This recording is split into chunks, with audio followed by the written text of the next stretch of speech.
Fala pessoal, muito bem-vindo. Seja bem-vindo a mais um giro semanal de fundos imobiliários aqui pelo Traders Club. Vale deixar aí o disclaimer que nada do que nós falamos aqui é uma recomendação de investimento. A nossa ideia é trazer um boletim informativo, trazendo aí os principais acontecimentos da semana no que diz respeito a fundos imobiliários e também a ações pagadoras de dividendos. Eu já faço um convite para você nos acompanhar no canal de FIIs do TC, é um canal gratuito, só precisa se cadastrar na plataforma para fazer uso. E também acompanhar o nosso canal Master Renda Passiva, onde nós focamos muito no allocation, tá? Montando estratégias que te gerem retorno mensal, semestral, anual com renda passiva.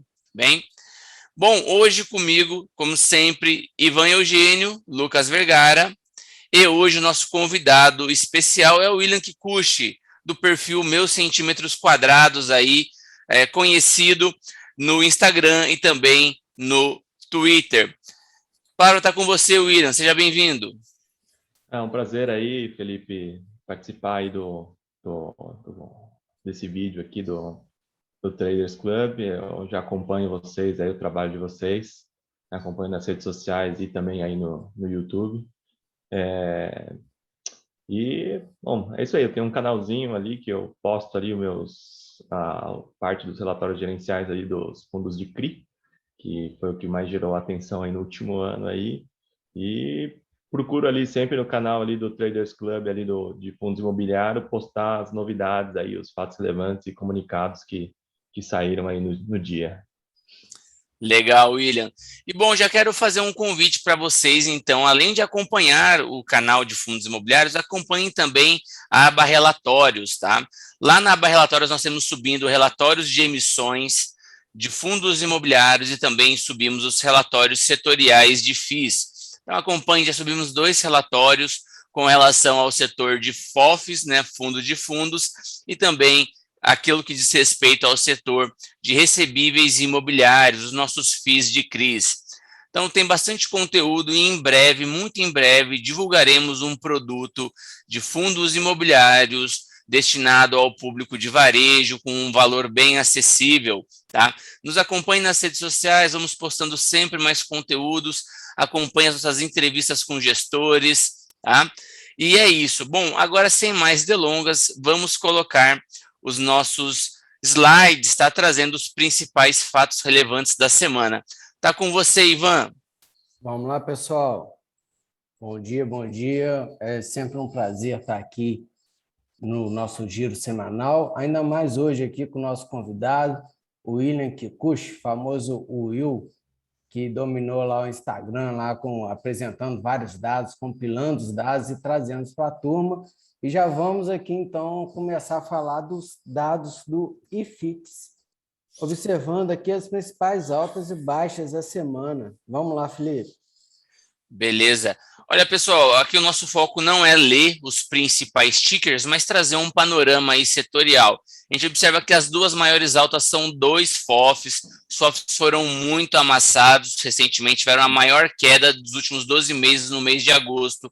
Em média, o setor caiu mais de 7%, observando aqueles FOFs que têm mais de 200 mil de liquidez média diária nos últimos 3 meses, caíram mais de 7%. Isso até fez com que nós criássemos aí o relatório setorial de FOFs, trazendo uma atenção especial ao setor. E o RFOF, vale mencionar, é um dos FOFs que tem um dos maiores indicadores de desempenho, quando a gente pensa em Sharpe, em Beta, tá? Em Tracking Error, enfim, a gente vê o RFOF tendo uma boa recuperação e o MGFF foi uma das maiores quedas do mês também com uma alta expressiva, tá? A gente vê também setores costumeiramente amassados aí em bolsa. A gente viu as lajes também, agora a Rect anunciou uma nova alocação, tendo aí uma alta expressiva essa semana. A RCRB fazendo venda de imóvel, vai pagar um não recorrente também, tendo aí uma boa alta. A LVBI fez movimentações nas últimas semanas também, apresentando aí uma alta. RBRF, outro FOF muito amassado. SARI, fundo de tijolo. Enfim, a RZTR, que fez muitas alocações aí também recentemente, saiu de emissão, captou quase 600 milhões. e já dando aí destinação aos recursos, vai gerar receita a ser distribuível num futuro próximo, muito em breve, por conta dessas aquisições, tá? Já vê também trazendo uma alta na semana.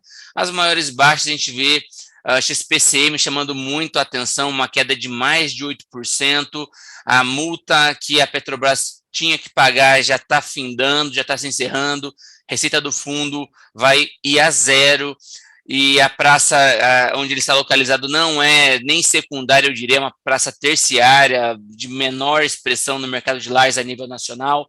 Vamos ver o que o fundo vai conseguir. Contratou a CBRE para ver se prospecta locatários, depende muito do ciclo de petróleo, precisa ter um momento de aquecimento aí no petróleo para captar aí um locatário.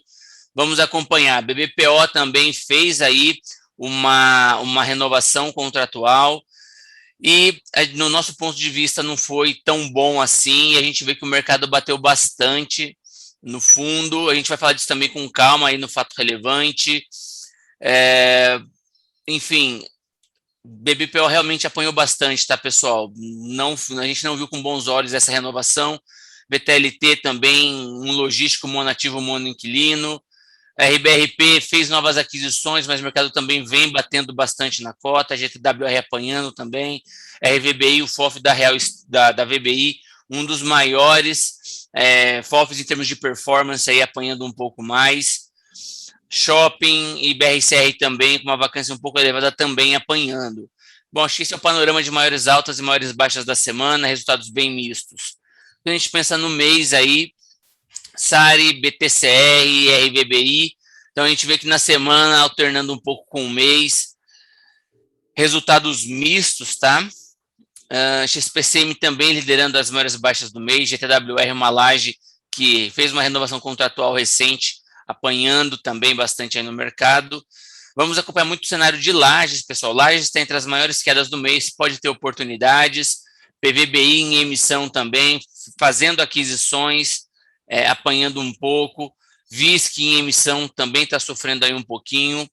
E a gente vê destaque na parte de altas do mês, tá? O que me chama a atenção um pouco é XPIN, PATL, fundos que divulgaram aí emissões, XPIN em emissão, PATL fazendo aquisição, XPIN também fazendo aquisição, tá?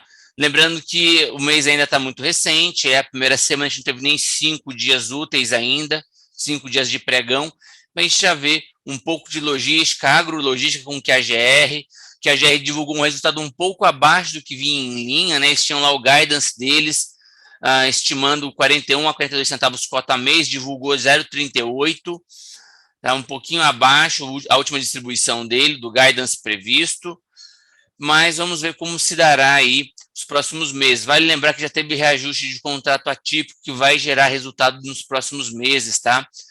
Já repassou a inflação em alguns contratos.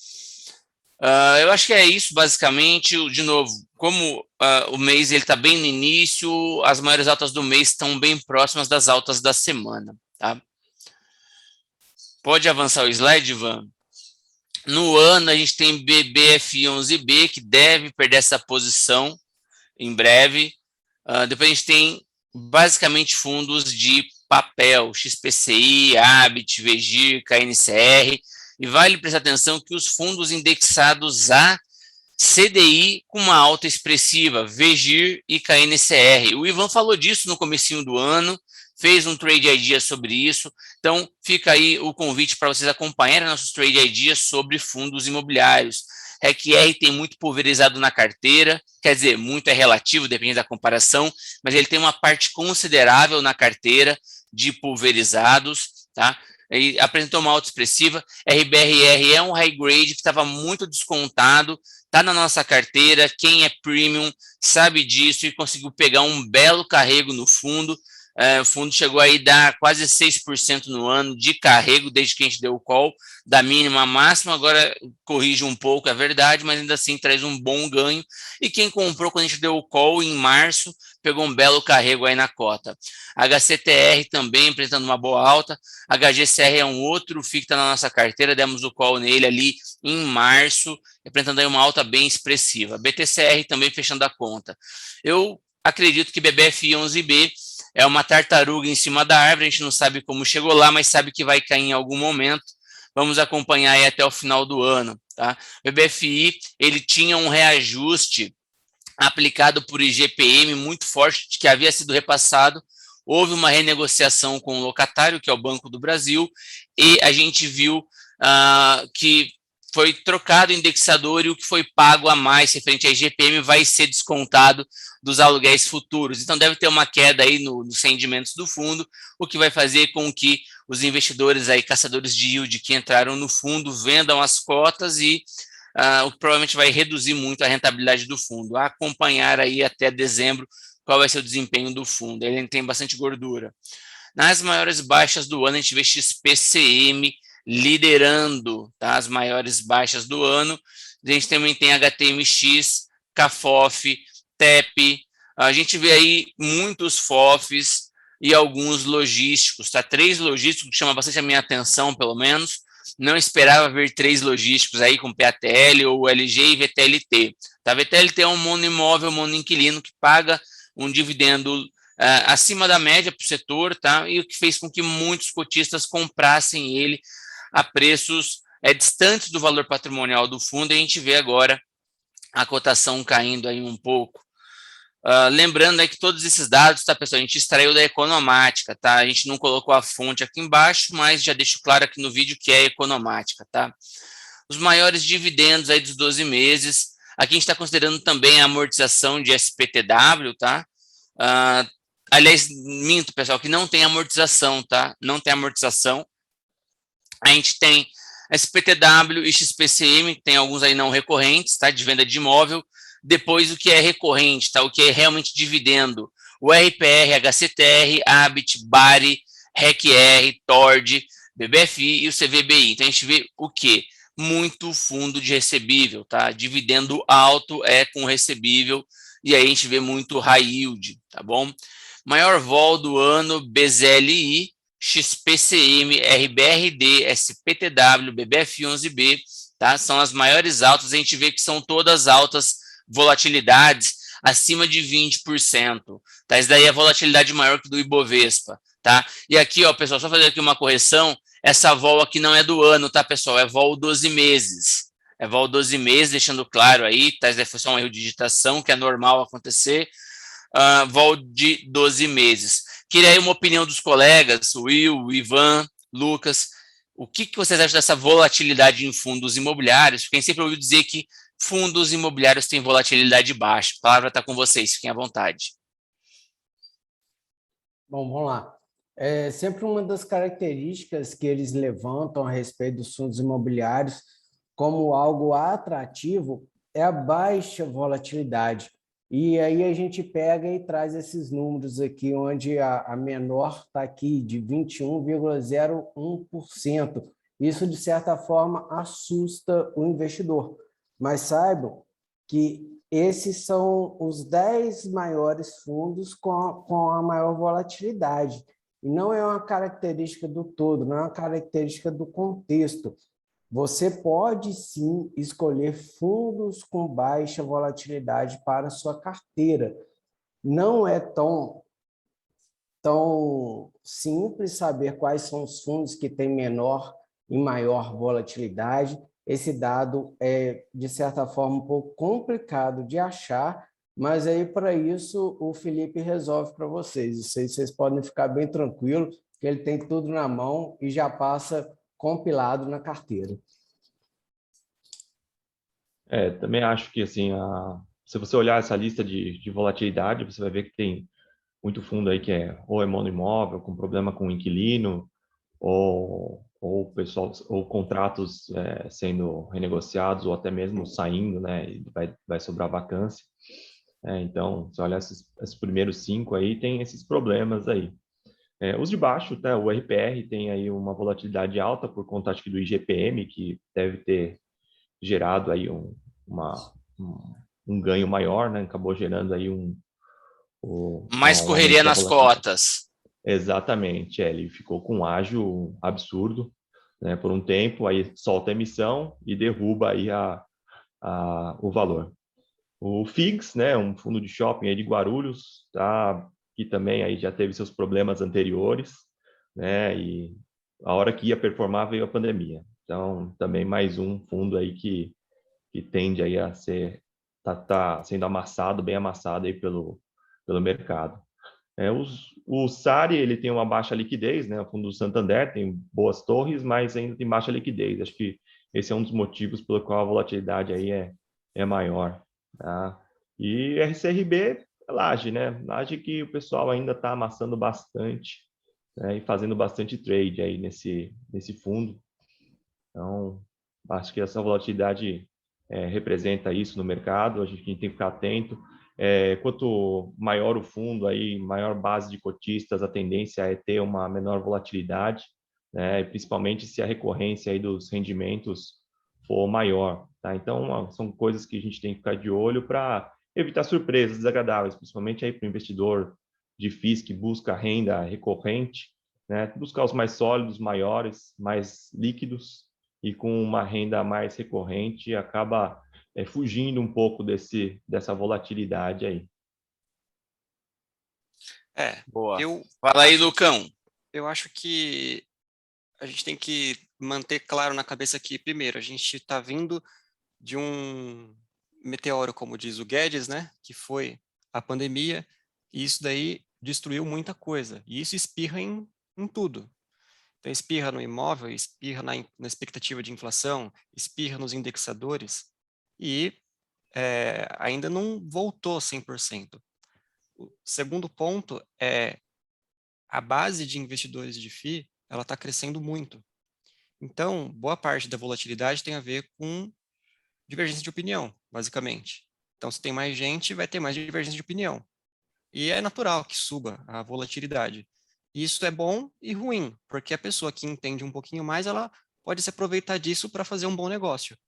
O que eu estou querendo dizer aqui é que, apesar de FI ser algo, na minha opinião, mais fácil de se investir do que na Bovespa, não dá para você sair fazendo loucura, né? Unidunité e vou pegar esse fundo aqui. Não, tem que estudar, tem que ler, tem que acompanhar, porque senão faz merda. Então imagina o investidor que colocou lá, ordenou do maior para o menor, pegou XPCM por causa do yield de 24. Se lascou. E ele só vai depois perceber isso quando ele vê que o negócio está perdendo valor, ele vai se perguntar por que esse negócio está perdendo valor. Aí que ele começa a puxar a capivara do fundo e vê que ele fez um mau negócio, por exemplo. Essa é a minha opinião quando a gente olha para a volatilidade. Boa. Concordo com os colegas aí, acho que a opinião faz total sentido. Só vamos lembrar o seguinte, pessoal, eu sempre trago esse dado de volatilidade porque eu quero tirar aquela ideia de que sempre pregam que fundos imobiliários têm baixa volatilidade. O IFIX tem uma baixa volatilidade, mas se você for pegar para olhar os ativos que compõem o IFIX e a volatilidade do IFIX em si, por que é diferente, né, essa volatilidade? Por que o IFIX ele tem uma volatilidade mais baixa do que os ativos que compõem ele? Porque os ativos em si, dentro da carteira, têm uma correlação negativa, e por ter correlação negativa, eles acabam, quando um sobe, o outro cai, e na média, ali na ponderação da carteira, no cálculo da correlação dos ativos entre si e da volatilidade da carteira, ela fica meio estável. Vamos pensar o seguinte, você tem lá algumas lajes, alguns galpões, um sobe, o outro cai. Em proporções parecidas, o IFIX não se move. Aí você pega todos os setores, todos os fundos, que têm correlações distintas entre si, a volatilidade fica reduzida. Por quê? O dinheiro transaciona dentro do IFIX e alguns setores têm correlação negativa com o outro. Então, por exemplo, lajes e shoppings, eles têm uma correlação que é diferente da correlação de logístico e recebível, que são mais defensivos e os outros são mais para ganho de capital. Como o IFIX é composto por esses setores, a gente acaba vendo essa correlação negativa entre eles, o que reduz a volatilidade da carteira. Vale mencionar que conforme o IFIX ele vai se concentrando mais em alguns setores, essa volatilidade, essa correlação também tende a mudar. O IFIX está ficando muito concentrado em papel. Tá? Então, vamos acompanhar como se dará a volatilidade dele no médio e longo prazo por conta disso. Agora, vamos falar aí dos fundos, dos fatos relevantes em si que saíram. Lajes corporativas é o começo. Pode tocar aí, ô Ivan. Pessoal, vamos começar aqui com o RECT, que anunciou a locação dos escritórios do 4º, 5º e 6º pavimentos da Torre Rio Claro Offices, no empreendimento Cidade Matarazzo.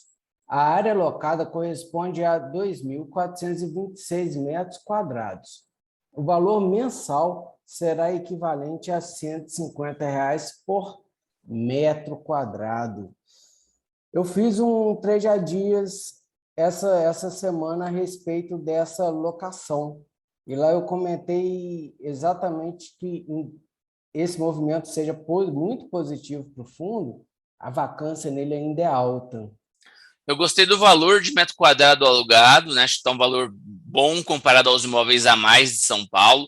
A gente vê aqui a própria Chucri Zaidan, quem sempre menciona que tem muito imóvel a mais, e vacância também lá está grande na região, mas estava uma pedida ali de 105 a 115 reais o metro quadrado ali, mais ou menos. Aí a gente vê agora uma locação de um a mais a 150, traz um pouco de ânimo. Não é preço de Faria Lima, mas ainda é um bom preço. E é uma alocação expressiva aí, 2.500 metros quadrados para Laje, é uma alocação boa. Você tem, Ivan, você tem fácil aí qual que é, já que você fez o trade dia, você tem fácil aí qual que é a vacância do fundo em si, atual, já disputada essa alocação? Um pouco mais, na faixa de 30%, tá bem Vacância tá próximo alta. ali de 30%. RCRB, pode falar? O RCRB formalizou um compromisso de compra e venda para uma possível alienação de sua participação em um de seus imóveis. O fundo não revelou qual o imóvel em questão. A operação, se realizada, deve gerar um ganho de capital para os cotistas de aproximadamente 7,2 milhões ou R$ 1,95 por cota, que deve ser utilizado para a linearização dos rendimentos no segundo semestre de 2021. Eu só quero fazer um comentário aqui, depois eu já vou chamar o Will para também participar aqui um pouco. RCRB, ele acredita que com o término do retrofit e a locação dos espaços vagos, principalmente do Alameda Santos 1800, que mudou de nome agora, eu não me recordo qual que é o nome atual que deram para o imóvel, né, eles trocaram o nome, mas é o antigo Alameda Santos. Como? Bravo Paulista. Bravo Paulista.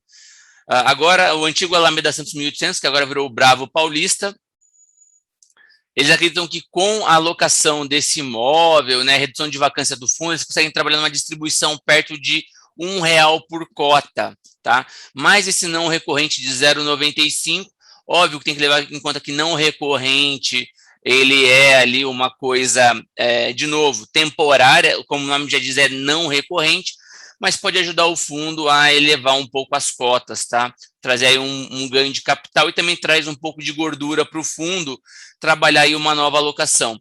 Também deixou claro que vai investir o principal numa nova aquisição em linha com os objetivos do fundo, que é o quê?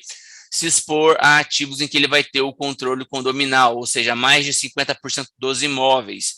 E ele deixa subentendido que o imóvel que ele vendeu, ele não tem essa participação majoritária, ele tem, ou seja, menos de 50% do imóvel. E por que eu quero chamar o Will para comentar aqui sobre esse fato relevante?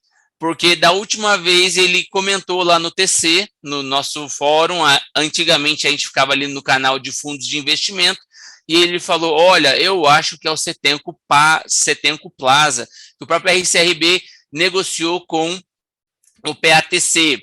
E agora a gente vê aí uma nova transação. Você tem mais um palpite de qual pode ser esse imóvel, Will? O que você acha aí dessa transação? Olha, não tenho palpite não, na verdade, eu olhei, eu procurei no portfólio, tem alguns imóveis com uma metragem aí que pode ser nesse valor, mas é aquela coisa, eles estão desinvestindo no Cetenco, acho que é um imóvel que realmente já faz muito tempo, já que faz parte do portfólio, acho que tem aí um motivo para uma realização, né? Acho que faz parte de uma renovação de portfólio, uma gestão ativa, a renovação do portfólio, gerando aí entrega aí do ganho de capital para o cotista e partindo aí para novas aquisições.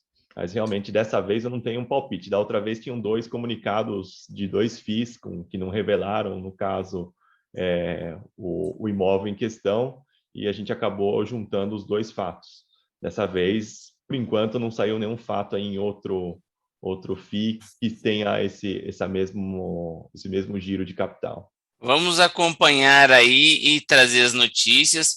E, pessoal, vale a atenção, em realmente um não recorrente que tem uma duração de uns 6 meses, pode ser interessante, né? Que vai, aliás, 6 meses não, vai dar em torno de 3 meses, né? Esse não recorrente, o que traz uma gordura para o fundo terminar as negociações de locação do portfólio e ver se ele consegue realmente subir esse yield dele de uma maneira recorrente, tá? Pode ter ali algum ganho de capital, alguma operação ainda que seja tática importante nesse fundo. Vamos se manter atentos e diligentes. Próximo fato relevante.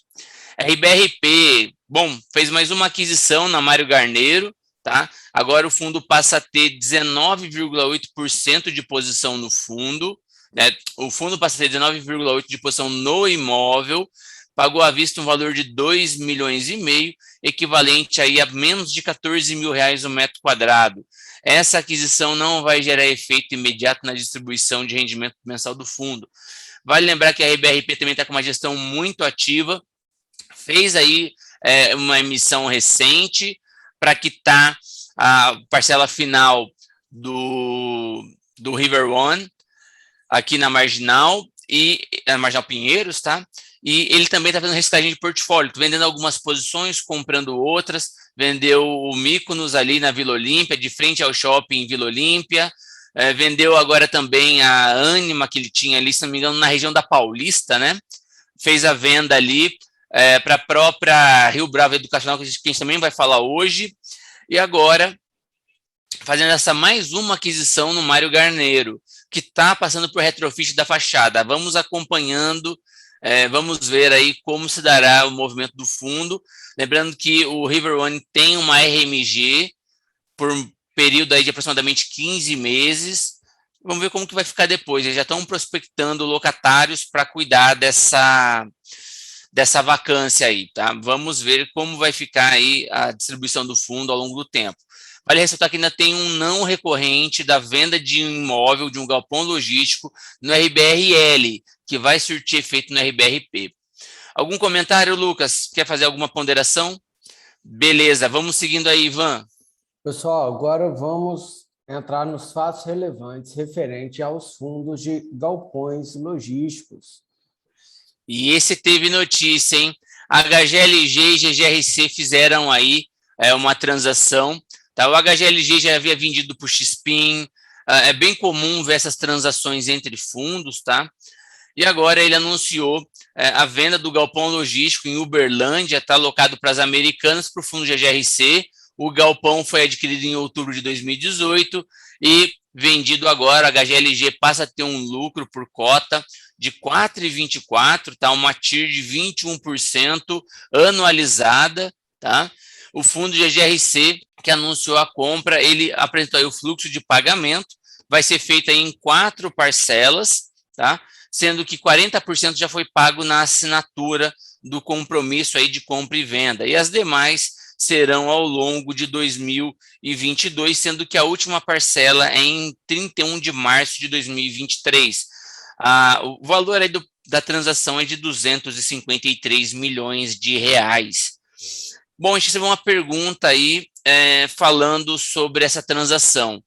Para o HGLG foi excelente. Para o GGRC vai ser bom também? Olha, pessoal, vamos se atentar à característica do GGRC. Ele tem, em sua maioria, dos ativos do portfólio, são galpões monoativos, pulverizados, diversificados nacionalmente, também entre segmentos de atividade, focando em logística industrial. E ele tem uma participação logística, ele tem uma participação industrial muito relevante dentro do fundo, tá? A gente também vai falar dele, teve um inquilino aí que entrou na justiça com relação a pagamento de aluguel, e a atividade industrial, ela tem alguns pontos que são um pouco mais temerários, um pouco mais específicos. A gente vê que o locatário logístico industrial, ele costuma judicializar mais as questões. A gente pode partir por base do FIB, tá? Um fundo industrial antigo, que você olha o relatório do fundo, ele tem muito histórico de processo. O logístico industrial, ele tem uma especificidade técnica do galpão, ele tem uma questão ambiental maior, né? Ou seja, o galpão tem que ter algumas especificidades a depender da atividade desenvolvida lá dentro. Se for um galpão de metalurgia, ele tem que ter um descarte próprio dos resíduos oriundos da atividade metalúrgica, então ele tem uma questão ligada ali, quase que um passivo ambiental, e também normas técnicas que ele tem uma maior importância a seguir. Tende a pagar um pouco mais, mas também tem ali essa questão que envolve esses fatores que eu já mencionei, além da especificidade do galpão em si, tá? E o fundo, fazendo essa alocação com foco em logístico, ele tende aí a reduzir a importância do industrial dentro do portfólio. A última aquisição já foi um pouco nessa linha, então vamos se atentar para ver como vai desenrolar o portfólio ao longo do tempo, se ele realmente está querendo reduzir o industrial dentro do fundo ou não.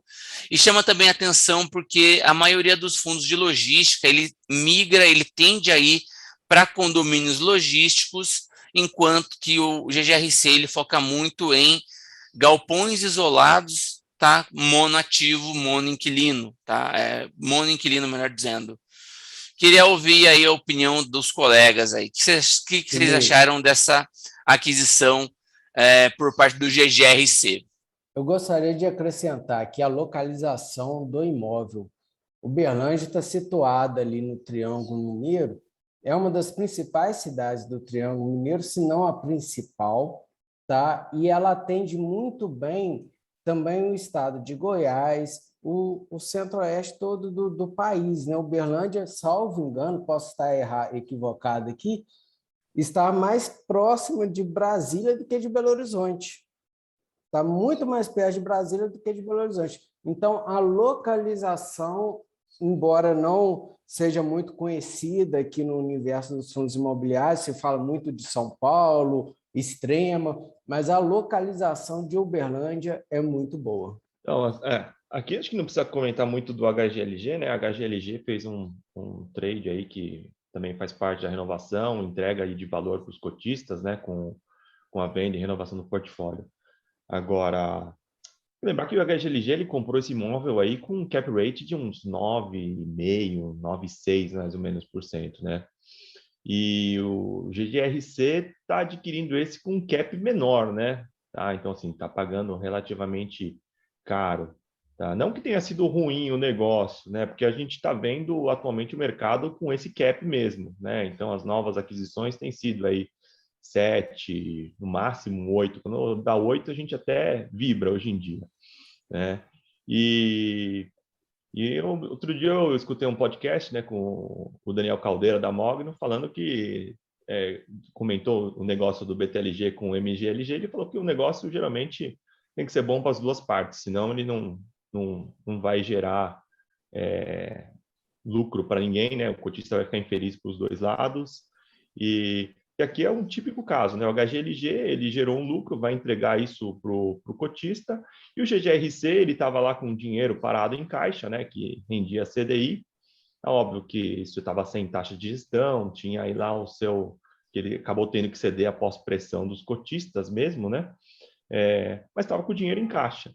E apareceu aí então a oportunidade de adquirir o imóvel. Acho que foi um negócio que para o GGRC é positivo, exatamente pelo que o Felipe já comentou, partindo para logística, saindo um pouquinho do industrial. Tem uma coisa no regulamento ainda do GGRC que acho que vai ter que ser revisto, né? Porque esse imóvel ele foi comprado com o que tinha com caixa, né? Então a entrada, a primeira tranche é com caixa, tá? Agora, a partir da segunda tranche, ele vai precisar ou emitir ou ele vai ter que mudar o regulamento para permitir uma alavancagem, tá? Isso ainda não é permitido pelo fundo e é uma coisa que a gente tem visto bastante no mercado aí de FIIs. Tá? Eu acho que é interessante até porque emissão para o GGRC, o pessoal, os cotistas ainda estão batendo bastante, né? Se ele vai soltar uma emissão, porque ele demorou muito para alocar esse dinheiro aí nessa última emissão, né? E só para comentar também das tranches, né? É interessante as datas, né, do pagamento das tranches, que você vê que são semestrais, né, o pagamento. E para o HGLG isso é interessante porque ele vai linearizar aí os rendimentos aí com as parcelas que ele vem a receber semestralmente, né? Porque a distribuição é dos 95% do caixa, né? Semestral, tá? Então, se você olhar os prazos, cai exatamente Mas no semestre. ficaria legal se ele recebesse no começo do semestre, então, né, Will? Se ele colocasse ali as demais tranches para o comecinho do semestre, ele linearizaria em 6 meses, aí ele vai ter que linearizar em 3 praticamente. Em 3. Ele vai linearizar praticamente em 3, mas acho que o pessoal da CSHG, eles costumam dar um jeitinho. Eles sempre arrumam o rendimento para ficar o mais linear possível, para bater menos na cota, né? Isso que a gente vê no histórico do fundo. E vamos acompanhar agora também porque o fundo ele está grande, ele permite tomar um pouco de risco em desenvolvimento sem afetar muito a distribuição dele. E para ele bater esse cap antigo que ele tinha só no desenvolvimento, comprando o tijolo pronto, ele já não tem mais esse cap. BRCO, bom, para quem me acompanha sabe que eu sou um profundo entusiasta desse fundo.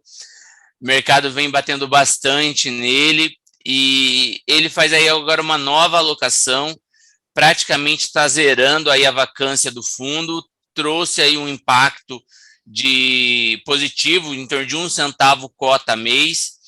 Nesse patamar aí ele vai com uma distribuição, vou até calcular aqui, se alguém souber, se alguém tiver fácil aí o fechamento dele. Aliás, eu pego aqui o fechamento dele rapidinho. 57 centavos, né? Acho que foi o último. 57 centavos, acrescido de 1 vai dar 58 centavos. Eu quero calcular o cap com base no fechamento de ontem. Deixa eu olhar aqui, BRC11 fechou em R$ 100,36. Então, vamos lá, colocar aqui 0,58 dividido por R$ 100,36.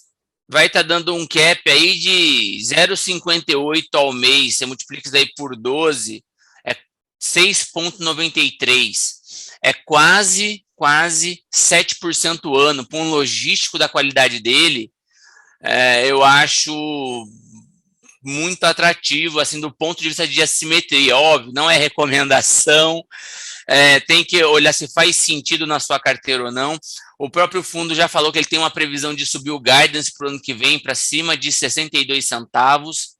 Aí você imagina 0,62, que seja pago a partir de julho, por exemplo, dividido pelo preço atual de tela, você multiplica isso daí por 12, você está pegando um cap aí de 7,41 anualizado, tá? Para um padrão logístico e localização excepcional que ele passa a ter, né? Então, é um ativo que vale a pena ter e manter no radar, tá? Para estudo, para se aprofundar na tese, que pode fazer sentido aí para alguns investidores, tá bom? A gente vê também o próprio BTLG apanhando bastante aí também, né? Os fundos de logística, de uma maneira geral, logística performou tão bem em épocas passadas, hoje começa a sentir um pouco, né? Ano passado acho que foi tão bem, esse ano já vai sentindo um pouco mais aí. Falando aí de GGRC, de novo a questão aí do locatário, né? Entrou aí com uma ação judicial para ver se conseguia aí pagar apenas 60% da obrigação contratual, tá? Ficando os demais 40% com exigibilidade suspensa. Na verdade, essa foi aí a decisão do judiciário, tá? Vale lembrar que ele não estava suportando o indexador. Você lembra se era GPM aqui, ou Ivan, ou Will? Não. Eu não lembro aqui o indexador dele, mas ele pediu esse desconto e agora tem aí esse concedido aí 60%. Vai trazer um impacto por cota aí de 3 centavos de decréscimo na distribuição mensal, tá bem? Vamos seguindo adiante aí, pessoal. PATL fez uma nova aquisição, tá ficando aí com um impacto positivo de 1 centavo cota mês e ele até trouxe informações bem interessantes que, dado o nível de preço, com essa aquisição somada, né, considerando o fechamento de 31 de agosto, eles vão estar pagando acima de 9% de cap, tá, de distribuição. É muito acima dos pares logísticos, 9% de cap. Mas também, pessoal, vale lembrar que nem tudo é cap, nem tudo é retorno, não vamos cair na armadilha do dividendo, tem que focar ali na qualidade. PTL é um fundo muito novo, muito recente, completou agora em torno de 1 ano, tá? E a cota sofreu muito impacto, está diversificando o portfólio, mas vale a pena acompanhar, monitorar, ver se faz sentido para o investidor, tá? É um fundo que, dado o início, dado o tamanho de portfólio, exige bastante cuidado, pode ter uma oportunidade tática de entrar ali, tá? Mas também tem que fazer sempre a questão da comparação entre portfólios, gestora, entrega, fazer uma análise completa e multidisciplinar do fundo, tá? Não caiam na armadilha do DY. E XPIN também celebra aí um contrato de locação relativo aí aos módulos 8 e 9 do condomínio empresarial Barão de Mauá, localizado em Atibaia, uma ABL aí de quase 6 mil metros quadrados, uma vigência de 60 meses, e a receita estimada aí é de pouco mais de 1 centavo por cota mês, a partir do 25º mês de locação. Os primeiros 24 meses é de quase 2 centavos cota mês. Com esse contrato, a vacância dos imóveis é reduzida de 11% para 8,76%. Vai lembrar que XPIN é concentrado numa micro-região ali de Atibaia, Jarinu, Jundiaí, próximo à região de Campinas, próximo também ali ao eixo das rodovias Bandeirante a Anhanguera, e tem um foco grande em logística industrial, paga um yield acima da média. O próprio HGLG vendeu imóveis para o XPIN, fazendo a gestão ativa e reciclagem de portfólio, tá bom? Queria agora chamar os colegas que estão bem quietos aí para participar um pouco mais. O que vocês acham aí dessas transações? Primeiro para de PATL, segundo de XPIN. A palavra está com vocês, fiquem à vontade. Felipe, só fazer aqui uma correção a respeito do XPIN, que esse fato relevante estava bem difícil de compreender. A receita é de um pouco mais de 1 centavo a partir do 25º mês de locação, e nos primeiros 24 meses ela é de 18,8 centavos, que dividido em 24 dá um pouco menos de 1 centavo, para fazer a quitação de alguns recebíveis que tem. Foi um fato relevante, um pouco complicado para poder interpretar, para ser bem sincero. Então, deixa eu fazer aqui uma retificação. Obrigado, Ivan. Realmente não é 1,8 centavos, são 18 centavos por cota, o que dá menos de 1 centavo cota mês, tá? PATL fez essa aquisição utilizando apenas recursos do próprio fundo. Ele tinha um valor em caixa, mas para poder efetuar o pagamento, ele teve que vender cotas de fundos imobiliários, né? Vale a pena a gente acompanhar isso. O fundo teve algum prejuízo na venda dessas cotas? Eu creio que sim. E ele já deixou claro que já tem aí um outro galpão, também localizado em Jundiaí, já próximo de ser adquirido. Esse aí o fundo já não teria o valor em caixa, né? Será que vem uma emissão aí? Como é que o fundo vai fazer para poder adquirir este novo galpão? Fica aí no ar a questão. Sobre o XPIN, nem com o XPIN específico, mas eu não entendo por que a XP não junta esse fundo com o de logística deles, que é muito maior, para aumentar a questão de eficiência, porque é logístico, basicamente, só que ele está concentrado no lugar, como você comentou. Sei lá, eu só queria colocar essa observação. Não, eu concordo com você, eu acho que traria até mais virtudes ao HGLG, que poderia também se alavancar em desenvolvimento.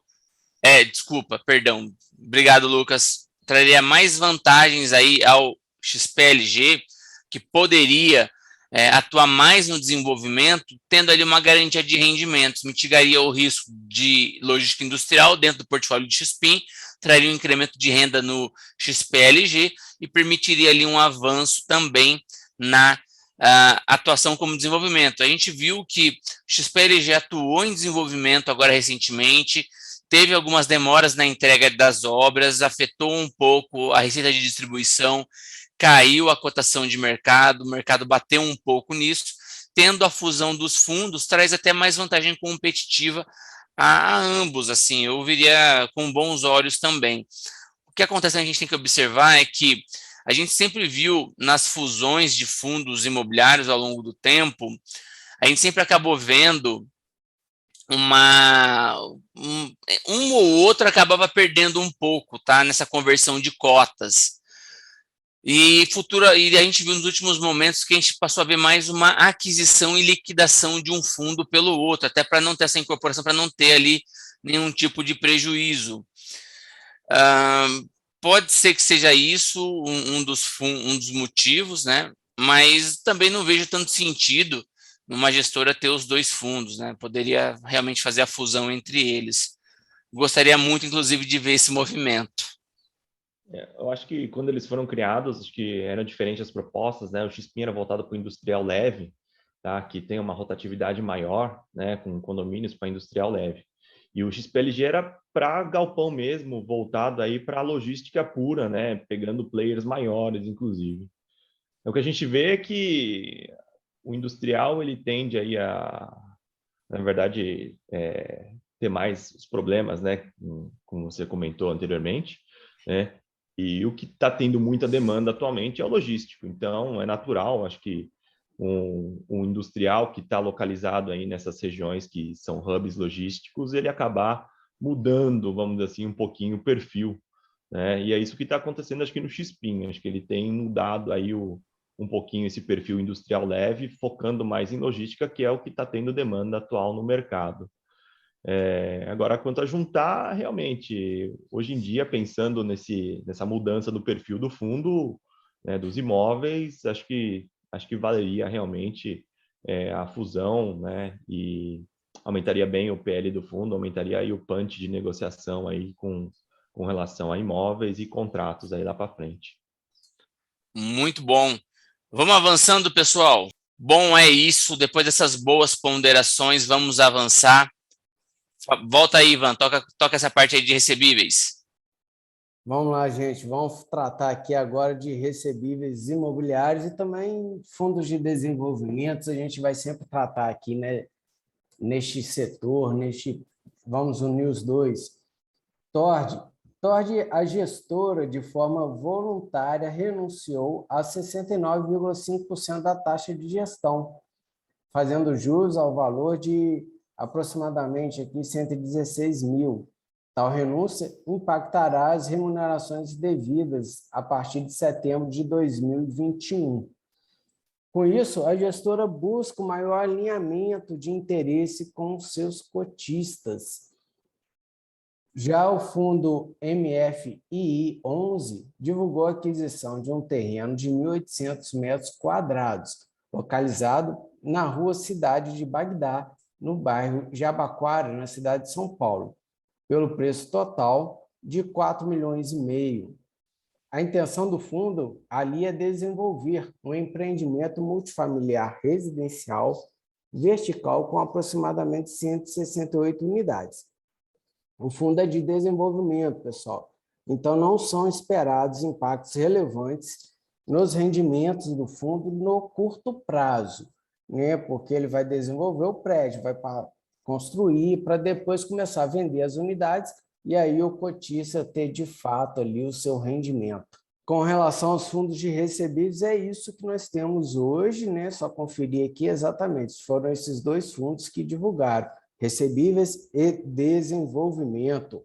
Alguém quer dar aí uma participação? Eu vou começar aqui só falando um pouco mais de Tord. Eu entendi que os cotistas estão, de fato, impacientes, já que os desenvolvimentos não estão entregando. Gente, é importante lembrar que Tord tem grande parte de seu patrimônio líquido em desenvolvimento. Esses projetos demoram um pouco a entregar o resultado. Isso é algo natural.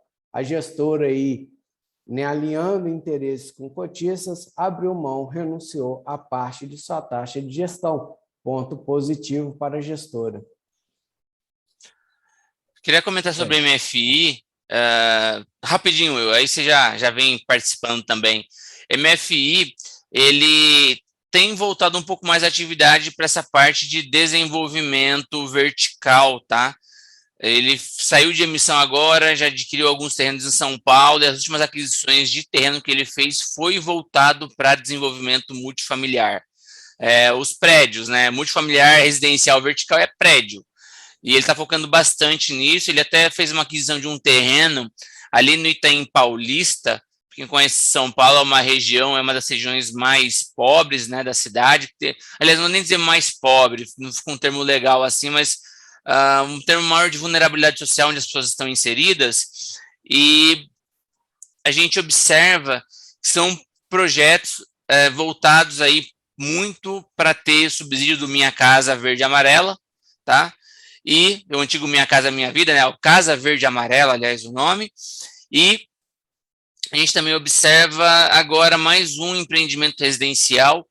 Vamos ver como que ele consegue competir, por exemplo, com uma Planiplano, atuando na mesma linha de faixa de renda, tá, do público. Itaim Paulista é o metro quadrado mais barato de São Paulo hoje. A última vez saiu o anuário do Secov, está ali perto da região de R$5.000 o metro quadrado, um valor bem em conta a nível São Paulo, tá? A gente tem aí como parâmetro o anuário Secov São Paulo. E vamos ver aí qual que é a eficiência de um fino desenvolvimento em relação a uma SA listada. Plano atua muito nessa faixa. Vamos ver qual que é a diferença de execução e distribuição. A MFI tem um forte resultado, um histórico de distribuição, quando a gente pega para ver o desempenho do fundo desde seu IPO. Teve algumas questões aí, como eu diria, polêmicas em sua história, mas já foram fatos que ficaram no passado. Tá com você, Will, a palavra. Só para lembrar que faz parte, na verdade, do TORD, né, com relação à taxa de gestão, no próprio regulamento deles, eles colocam que a taxa de gestão pode ser de 0, tá, até 1,5% do valor de mercado dele. Aí ele tem uma taxa de performance aí que ainda vai manter, né? Que é 20% aí sobre o QCD aí, o IPCA mais 4. Tá? Então eles fizeram um comunicado, mas já está no regulamento essa possível renúncia da taxa de gestão.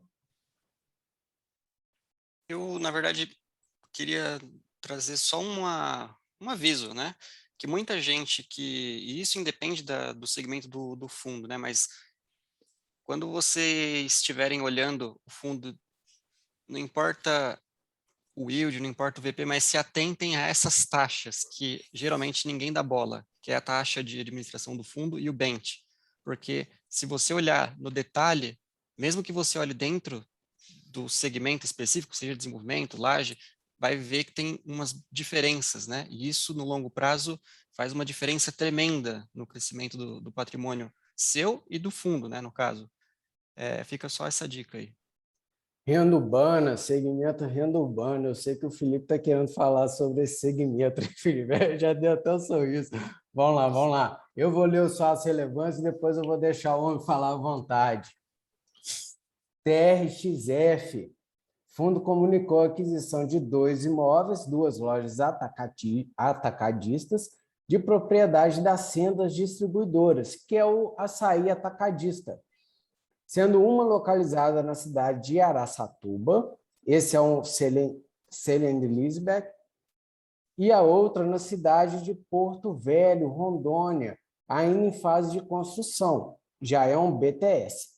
Ambos têm prazo de locação de 20 anos, com início de vigência e pagamento de aluguéis imediatos. O valor de aquisição dos imóveis é de 134,5 milhões. Os recursos utilizados para a aquisição são provenientes da 5ª emissão de cotas do fundo. A emissão ainda está em andamento, mas o dinheiro já caiu no caixa. Pessoal, só queria fazer uma volta aqui no nosso giro, na parte que a gente falava ali de HGLG e o GGRC, após o pagamento da última tranche, o valor que o cap, né, da transação para o GGRC é de 7,6%, tá? Não é um cap rate ruim, mas temos visto aí alguns logísticos operarem na casa de 8. Gostaria muito de ver aí essa média de 8. De novo, não é ruim, mas poderia ser um pouquinho melhor. Está em média com o que a gente tem visto de transação do mercado, igual o próprio William falou, está em média com as transações do mercado, mas seria legal algo um pouco acima da média. Agora, dado o contexto em que o fundo estava demorando para conseguir um negócio, estava demorando para alocar, não estava conseguindo, ele optou por comprar o imóvel. Talvez poderia ser até alterado no regulamento, permitir ao fundo comprar até de determinado percentual do PL outros fundos, outras cotas de fundos de logística. Às vezes ele conseguiria carregar um cap até um pouco melhor. E voltando aqui para o GG, para GRC não, ficou no passado, TRXF, pessoal, ele conseguiu subir o cap com essa distribuição, tá? Vai subir também o número de valores de uma maneira geral. Eu quero trazer aqui para vocês, eu vou falar aqui rapidamente.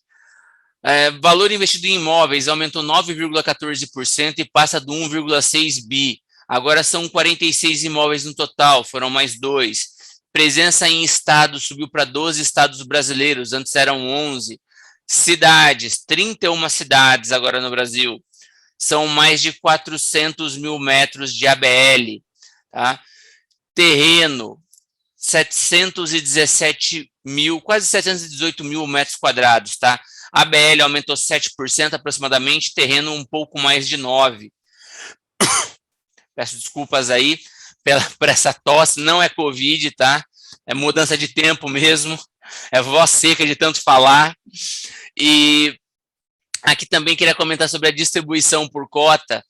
Antes o guidance deles era de 64 a 70, agora o guidance sobe de 67 a 73, tá? Prazo médio dos contratos era de 13,69 e agora sobe para 14,6. Gostaria de ver também o nível de alavancagem também subiu em quantos por cento, porque em algum momento o fundo vai ter que desalavancar ou reduzir essa alavancagem, né? Então, tudo bem que foi feito com captação, né? Ele está em emissão, mas gostaria de também ter uma noção da alavancagem do fundo. Seria legal se tivesse essa informação. Bom, dado esse nível de distribuição e anualizando aí a 8%, a gente vê que os locatários são empresas listadas em bolsa e têm capacidade de suportar os reajustes por IPCA que o contrato prevê. Então, a gente pode imaginar aí 8% mais IPCA, e eu foco muito na área de terreno, porque em algum momento a gente pode ter uma expansão de ABL, e terreno vai importar muito, né? A gente observa muito esse poder de construção. Seria legal ter uma noção também, tá, da quantidade de expansão em ABL no terreno em si. Tá? Mas, bom, se o fundo tem 718 mil metros quadrados praticamente em área de terreno, quanto ele consegue expandir, seja vertical ou horizontal? Tá? Seria bem interessante ter uma noção com relação a isso. Pode avançar aí o próximo fato relevante, Ivan? Vamos para RBVA. RBVA anunciou, na verdade, 2 fatos relevantes, eu juntei eles aqui.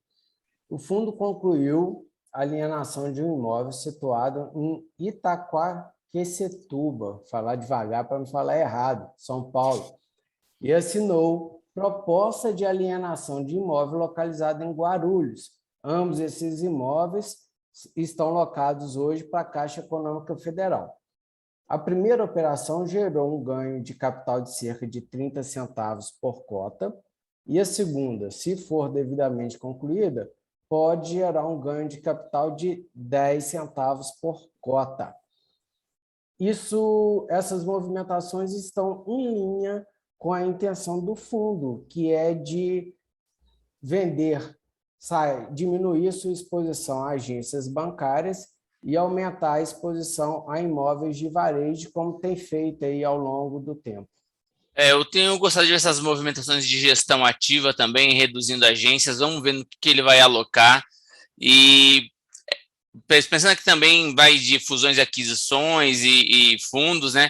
Eu gostaria muito de ver o RBVA incorporando aí ou se fundindo ao RBED, ao Rio Bravo Educacional. Acho que faria total sentido no fundo e mitigaria o risco de Cogna para o investidor de RBED e diversificaria o risco das agências bancárias para o investidor de Rio Bravo, daria mais tempo para o fundo fazer a rotação de portfólio e até, por que não, com um portfólio um pouco maior, por que não chamar um pouquinho mais de alavancagem, né?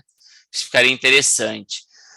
Vale lembrar que o fundo também vai ter bastante resultado para distribuir de vendas, né, de gestão ativa de portfólio. Ele fez aí algumas vendas de agências, se não me engano, no preço de 2021 já foram 65 centavos de não recorrente de venda de imóvel, porque ele vai distribuir. E assim, é uma gestão que está fazendo algumas movimentações. Eu particularmente não gostei muito da renegociação com o Santander. Acredito que esses valores de locação mais baixos vão fazer valor no PL do fundo, uma vez que os imóveis são avaliados pelo potencial de geração de receita. Então, eu acredito que a gente pode ter uma revisão para baixo do valor dos imóveis, tá? Uma redução na cota patrimonial do fundo. Eu acho que isso é provável, mas vamos acompanhar. E aí a gente vai ver qual vai ser o valor do dividend yield frente à cota patrimonial dele, né? Uma vez que vai cair o resultado distribuível, cai o rendimento e provavelmente pode cair o valor contábil também, a cota patrimonial do fundo. Vamos acompanhar. Até por isso eu gostaria de ver aí uma fusão dele com Rio Bravo Educacional. Vamos ver se de tanto eu falar isso, a cada vez que eu vejo um fato relevante de um ou de outro, a gestora acaba comprando a minha ideia, né? Vamos ver, não custa sonhar. Eu acho que ficou um pouquinho mais distante. Daqui a pouco a gente vai entender o motivo dessa distância maior. Vamos lá. Alguém quer comentar alguma coisa? William e Lucas? Não, então pode seguir. Vamos lá, gente. Tratando aqui de outros segmentos, um fato relevante que foi muito comentado essa semana do BBPO.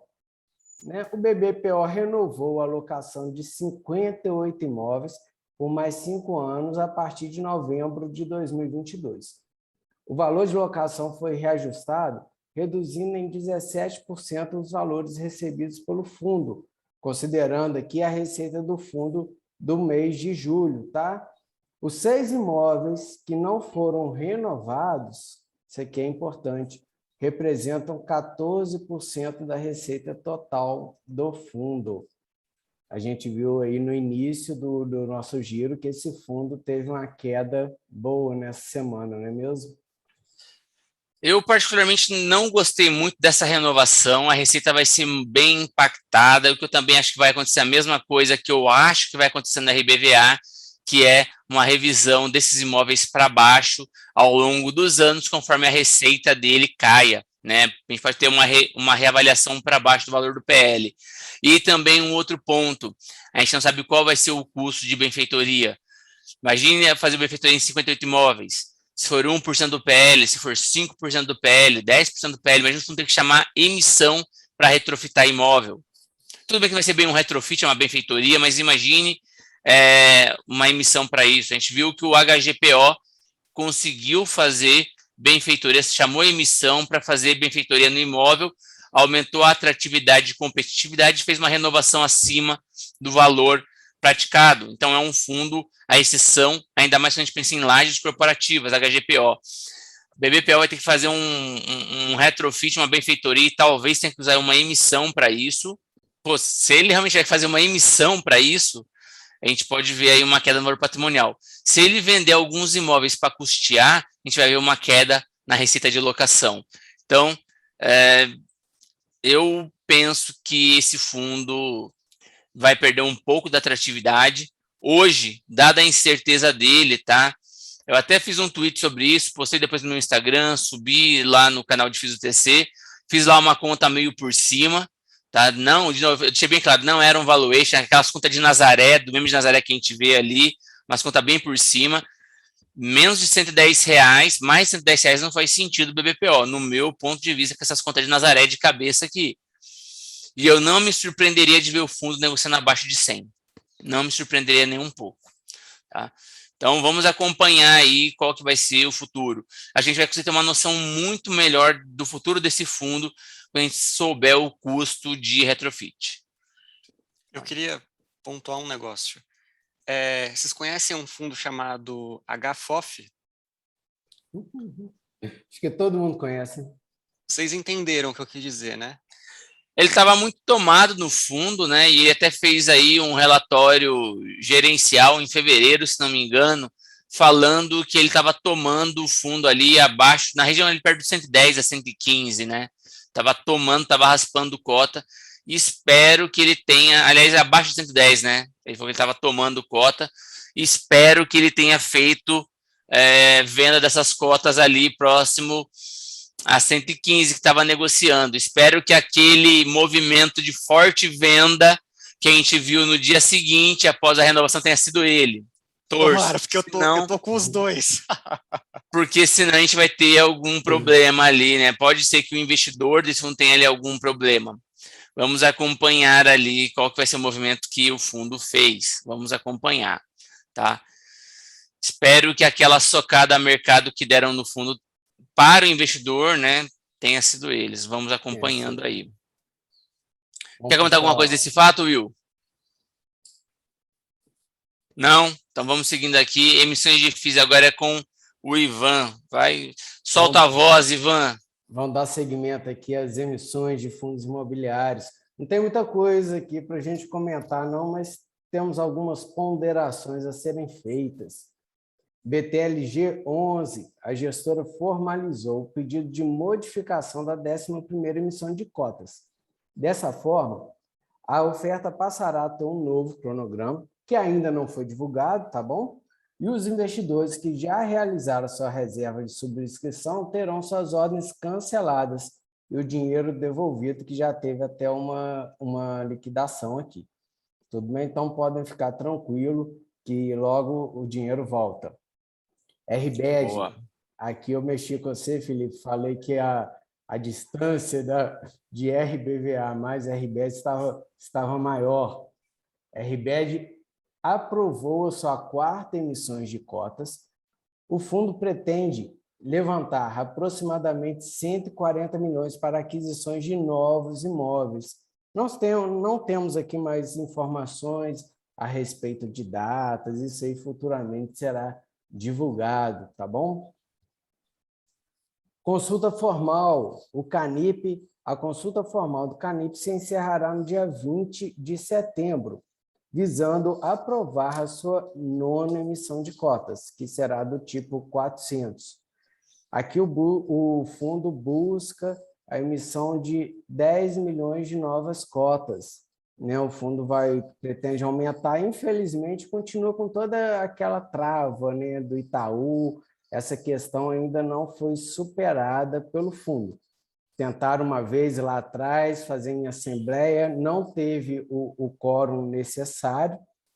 Penso que deveriam tentar de novo, já que hoje, né, com consulta, a gente tem um voto eletrônico, naquela época não tinha, hoje talvez, né, consegue aí acabar esse obstáculo, essa barreira que grande parte dos investidores tem. Deixo aí a palavra com os colegas. Bom, sobre Rio Bravo Educacional, ele tinha aí uma estimativa de distribuir 1,10 centavos até o final do ano, né? Com as últimas aquisições e também os repasses de inflação do período nos contratos de locação. Agora, vamos ver aí, esses 140 milhões, se alguém conseguir aí rapidamente ver quanto que representa proporcionalmente ao fundo, em termos de PL, a gente tem uma noção aí qual vai ser o tamanho da diluição aí desses cotistas em cotas, né? E vamos ver também qual vai ser as novas aquisições, a KeyCap, para você conseguir manter essa linearização. Cogna está representando um fundo grande dentro do fundo. A Cogna representa um risco grande dentro do fundo, é um ativo que tem apanhado bastante no secundário, a dívida dela está grande, Vamos ver o que vai acontecer, se vai ter um OPA, se vai ter ou um OPA, ou se vai fazer um RJ, porque ela está muito endividada, ela fez uma venda grande de ativos aí recentemente, e ficou com um portfólio um pouco mais delicado, né? Ficou com umas instituições ali que são um pouco mais temerárias, tem muito fundo está comprado nisso, fundo de ação, tá, pessoal, comprado nesse ativo, e o pessoal também está bem tomada nele, o papel está numa situação bem delicada. Vamos ver o que vai acontecer. Dado o risco do papel, a gente vê Rio Bravo Educacional correndo atrás de emissões para mitigar o risco aí específico desse locatário, tá? Aqui, com relação ao desejo do Ivan, da Quineia, abrir aí para investidor aí, comum, né, não qualificado, vamos dizer assim, a verdade, eu vi uma entrevista do Flávio Cagno lá, que é da Quineia, e eles tentaram, tá? Não conseguiu aprovar, tá? Tem cotista grande no Canip, e por isso que eles lançaram aí o Securities, né? O KNSC, e que tá indo bem, a gente, no mercado, tem bastante aceitação, o pessoal comenta bastante nos vários grupos aí, e que segue uma linha bem parecida aí com o Canip, né? Então, eu acho que esse fundo acho que vai continuar voltado para qualificado, e para o varejo mesmo vai ser o Securities. Will, Pegando aqui o relatório gerencial aqui do Rio Bravo Educacional, 300 milhões, tá, de patrimônio líquido. Então, ele vai querer Uns aumentar 40. bastante aí, né, praticamente aí 50% aí numa emissão. Vai ser difícil, eu acho. Não vai ser fácil. Vai ter que contar provavelmente com algum player, algum investidor profissional para participar, né? Lembrando que essa cota aí negociada a 1,35 hoje, né? Se porventura consegue, vamos manter que ele dilua o risco de Cogna e fique com rendimento a R$1 por cota, por exemplo. R$1 por cota, dividido a 135,47, ele ficaria ainda aí com um yield anualizado perto de 8,5, né? Quase 9 de yield anualizado. Ainda seria um belíssimo yield, mitigando o risco desse locatário específico, né? Vamos acompanhar como realmente o fundo vai se dar aí na expansão dele. Já começou a mitigar o risco de Cogna, e vamos ver como que ele vai se dar com essa emissão. Vale lembrar que o fundo mencionou que ele está querendo se expor um pouco mais a Sudeste, tá? Nas últimas emissões dele. Vamos monitorar, é um fundo que eu particularmente gosto de acompanhar, aliás, gosto de acompanhar todos os FIIs, mas tenho voltado aí uma atenção um pouco mais dedicada a esse fundo. A gente pode ter ali alguma assimetria guardada nele, vamos acompanhar, mas isso depende aí de algumas emissões, depende de algumas mudanças no fundo em si.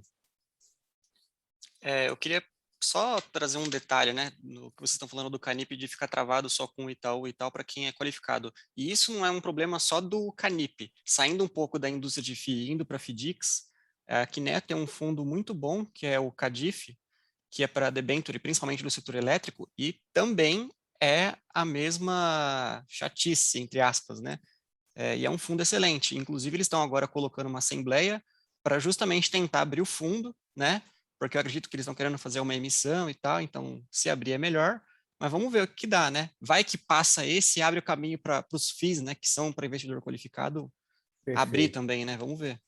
E a gente tem visto agora um movimento muito grande nos FIPs, né, para que eles tenham um pouco mais de transparência, fazendo relatórios parecidos com os de fundos imobiliários, visando mais investidores e uma melhora na liquidez. Então, eu acho que isso é um avanço da indústria. Vale lembrar que esses fundos também são antigos, mas eles não tão antigos quanto os FIIs, mas também são antigos, mas você vê que eles não crescem em termos de liquidez praticamente, é a mesmíssima coisa. A maioria dos fundos de dívida tem uma liquidez muito baixa, e vamos ver se agora começa a ter aí algum ganho nesses FIPs e ES, né? A gente tem aí o VIGT11, a gente tem agora o CPTI também extremamente interessante, do Capitânia, enfim, a gente tem tido aí alguns fundos. Vamos ver como vai se dar esse desenvolvimento dessa indústria, tá? Que é realmente muito interessante. Pessoal, já conversamos aqui sobre BPPO e levantamos até a possibilidade dele fazer uma emissão para poder realizar as benfeitorias. E aqui nós vamos ver aqui o fundo CJCT, que realiza também a consulta formal, que se encerra no dia 16, com o objetivo de aprovar a segunda emissão de cotas para reforçar o caixa do fundo. Bom, queria fazer um último comentário também sobre Canip. Os fundos da Kinea, eles abrem captação e eles captam muito rápido. E vamos lembrar que eles têm uma limitação de crescimento dentro do próprio IFIX, né? Uma vez que o IFIX ele tem em regra de exposição ao tamanho dos fundos imobiliários, e esses fundos já são bilionários e quando eles captam é na ordem do bilhão. Então chega num ponto que eles vão ficar, não podem ficar muito concentrados dentro do próprio IFIX por regras de constituição do IFIX, regras de metodologia. Vamos ver como vai se dar essa captação e o peso e importância dele dentro do fundo. Vamos observar e acompanhar. Sobre CJCT, é um fundo que não distribui há muito tempo, tem ali vacância em seu portfólio, tá? Vamos focar aí sempre nos principais pontos que a gente reforça de análise de um fundo imobiliário. Localização, padrão construtivo, capacidade de geração de receita e linearidade na entrega de resultados, tá? Inquilinos vêm e vão, muito importante ter um imóvel bem localizado, atrativo, em termos de padrão construtivo e metro quadrado, também negociados, seja no fundo, em bolsa ou de valor de pedida de aluguel. KNSC encerrou aí período de preferência, agora entrando um pouco no ponto que o Ivan sempre fala, captou apenas 33% do montante. Vamos observar aí o restante. A gente participou dessa emissão no sentido de cobrir a emissão, fizemos um relatório, está disponível lá na nossa área de relatórios.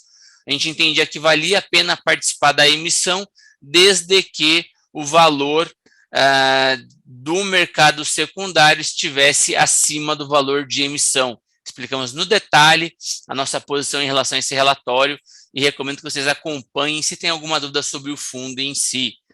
Volto a palavra para os colegas, né? O que vocês têm a acrescentar aí com relação a esses dois fundos? Bom, eu vou falar então do CJCT, né? Não é muito comentado, tá? É antigo BBVJ, tá? Para quem é mais antigo aí no mercado, é um fundo que era da Votorantim, que praticamente ficou muito parado, não distribui há muito tempo, né? E foi recentemente, trocou de gestão, né? Agora é a Red que está à frente, e a Red que está propondo aí essa nova emissão aí para reformar aí o imóvel, né, para ver se consegue aí reduzir a vacância. Ele é um imóvel que a gente tem, que para quem mora em São Paulo sabe, né, é do outro lado da Marginal, tá? Então tem uma certa dificuldade aí de arrumar inquilinos quando é do outro lado da Marginal e vai enfrentar, então, tem que ter um padrão construtivo do imóvel é bom, tá? Mas ele enfrenta esse problema aí de inquilino e vacância que é histórica, tá? Vamos ver se a Red consegue aí trazer aí uma melhora nos resultados desse fundo. Pessoal, o que nós tínhamos para falar sobre emissões hoje é isso. A gente está percebendo que a queda no mercado secundário está dificultando um pouco, né? BTLG alterando datas, KNSC captando aqui 1/3 do valor pretendido, né? Das cotas pretendidas. Perante o cenário atual, isso não é ruim, mas de fato é pouco, a gente sabe. Fora isso, fundos estão querendo capitais, estão buscando aí emissões, né? Mas acredito eu que vão aguardar para lançar isso em uma data melhor, uma época melhor. Felipe, agora chegou a vez a hora de chamar o nosso amigo Pablo, não é mesmo? Boa! Bom, pessoal, a gente vai agora se informar sobre quais são as ações que pagarão dividendos essa semana, divulgando DataX e aquelas também que farão aí, primeiro, divulgação de calendário DataX e segundo, o pagamento em si. É com você, Pablo. Solta a voz e traz as informações para a gente. Fala pessoal, aqui quem fala é Pablo Paz, bem-vindos a mais um Renda Passiva em Ações, que é o quadro do Giro Semanal de Renda Passiva que trata sobre os proventos das companhias, seja ele dividendos ou juros sobre capital próprio. Sou estagiário do TC School, que é a divisão educacional do TC, e diariamente eu estou lá na plataforma do TC, nos canais Análise Fundamentalista e Master Fundamentalista. Como o próprio nome já diz, a gente aborda lá a Escola de Análise Fundamentalista de Ações, onde a gente estuda o fundamento da companhia, seus números, sua rentabilidade, o mercado que a companhia atua, vários fatores que envolvem a conjuntura da companhia para a gente compreender qual é o fundamento dela e no exercício do valuation a gente encontrar o valor justo para aquela ação da companhia que reflete os seus fundamentos. Então, se você quer aprender sobre análise fundamentalista, pode ir lá no canal deixar sua dúvida que eu vou ter o maior prazer em interagir. E além disso, o TC School tem o TC Academy, que é uma série de cursos que o TC School disponibiliza para vocês. Então vocês podem acessar o TC Academy, que nós temos também curso de análise fundamentalista, curso de carteira de dividendos e vários cursos muito importantes para o investidor. Não deixem de acessar. Como eu faço parte do TC School, antes de ir direto para o calendário semanal de dividendos e de DataX, trouxe para vocês aqui uma prévia educacional referente a dividendos e juros sobre capital próprio. Como eu já disse, eles são os dois tipos de proventos que a gente tem nas ações. Dividendos é uma parte do lucro líquido da companhia que ela divide aos seus acionistas e o seu valor vai variar de acordo com a política de payout e com a política de direito das ações. Busquem no site do RI como funcionam essas políticas, vai variar de companhia para companhia. E o JCP é um artifício contábil que as companhias utilizam para reduzir o valor total de imposto que vai ser pago. Assim, a companhia ela reduz o seu resultado, que é tributado, e essa redução de resultado ela repassa os seus acionistas para o provento, beneficiando assim ambos, né? Tanto a companhia como o acionista. Nos proventos, a gente tem que estar muito atentado com a Datacom e a DataX. A Datacom é o período em que o acionista pode comprar a ação com direito ao provento que vai ser pago, e da DataX em diante a ação é negociada sem o direito dos dividendos. Assim, o investidor ele não possui mais, comprando aquela ação, direito ao provento que vai ser pago.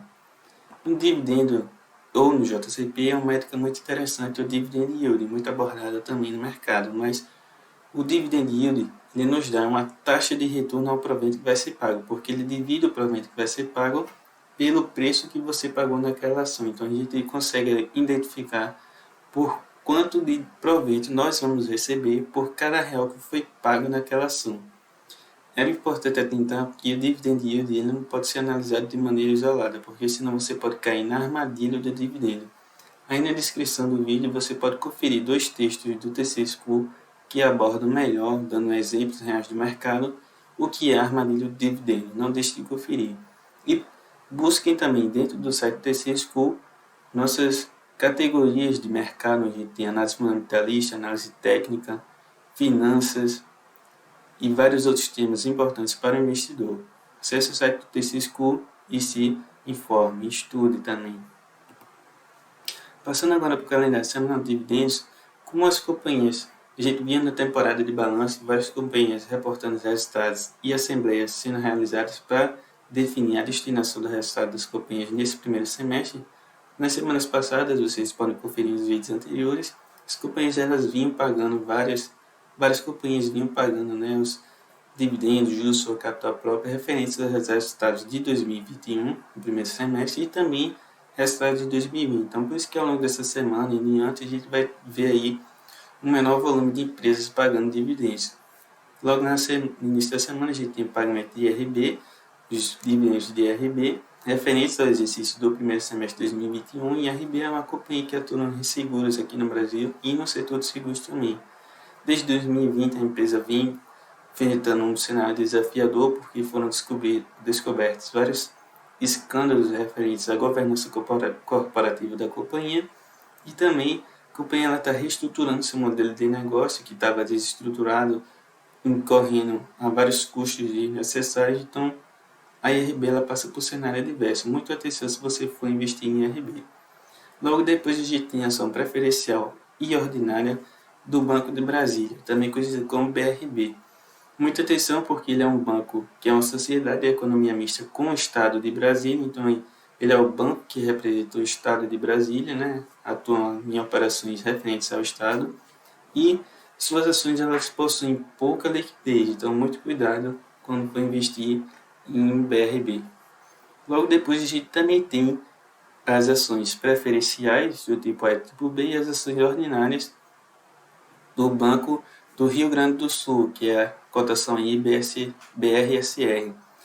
Também, assim como o Banco de Brasília, é uma sociedade de economia mista que atua com o estado do Rio Grande do Sul.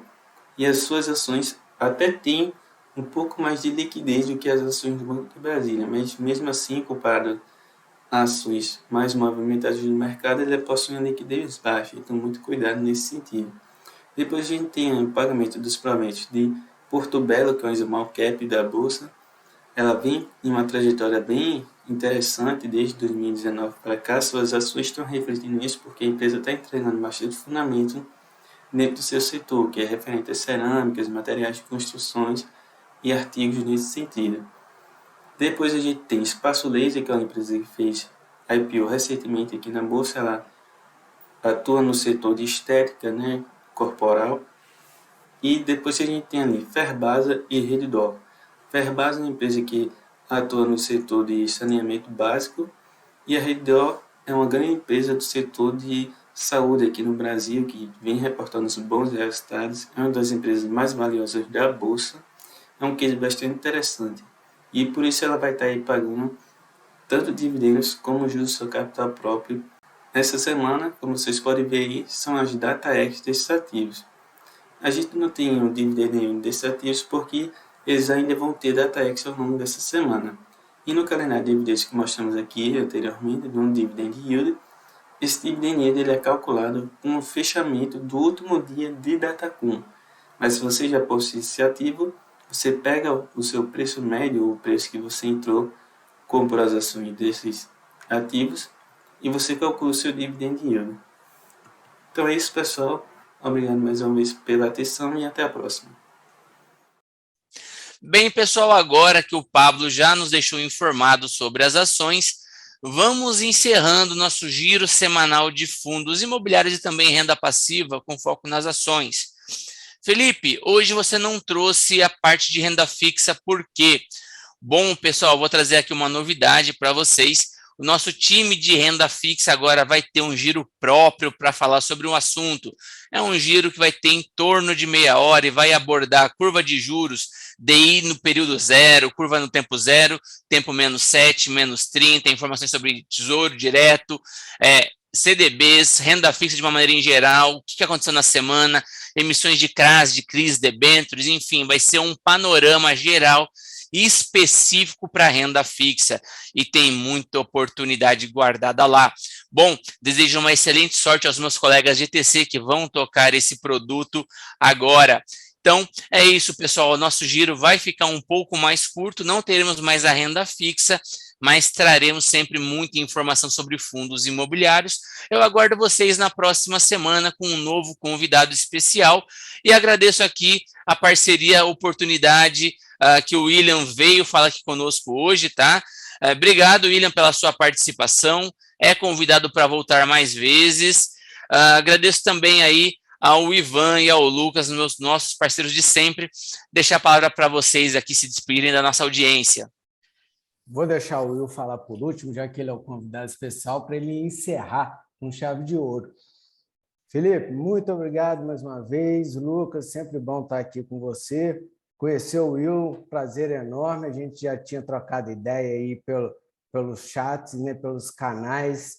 E é muito bom estar aqui com você hoje. Convidar o pessoal, gente, a assistir o giro de renda fixa é extremamente importante, especialmente para a precificação de fundos imobiliários de recebíveis, viu? Não anula, não. Acompanhar é de extrema importância. Lembrar a todos que estão sempre aí, todos os dias da semana, sábado, domingo, feriado, não importa. A gente está ali sempre conversando no canal de fundos imobiliários, canal de renda fixa e o canal de Master Renda Passiva do TC. Eu convido vocês a irem lá conversar, porque trocar ideias sobre esse assunto é sempre um prazer. Obrigado, pela participação, foi excelente esse giro. Ivan, Felipe e William, adorei. E como o Ivan falou, gente, venham para o canal Master Renda Passiva. Não existe nada no mercado, pode procurar, não existe nada no mercado que trata do assunto renda passiva de uma maneira tão completa, independente de mercado, de tipo de investimento. É tudo, tá tudo lá. Fica aqui o convite.